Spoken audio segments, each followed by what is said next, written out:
35 vjet Partisë Socialiste, një kremtim i planifikuar prej kohësh që u kurorëzua me 12 qershorin,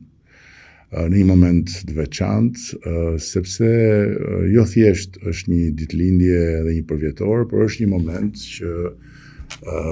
e gjen Shqipërinë më mirë se Shqipëria ka qenë ndonjëherë në çdo aspekt. Ironikisht, ky 35 vjetor,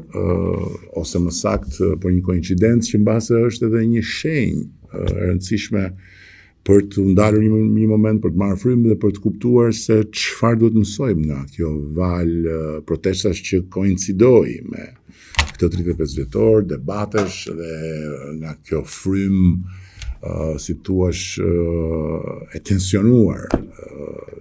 fatmirësisht, paqësisht, që ka pushtuar hapësirën publike ditët e fundit. Në këtë subjekt fillestar, në këtë çështje që u bë çështja që inicioi protestën, qëndron familja e presidentit të Shtetit Bashkuar. Dhe kjo e bën që të gjithë ata që janë kundërshtar të presidentit të Shtetit Bashkuar të jenë të interesuar për këtë protestë.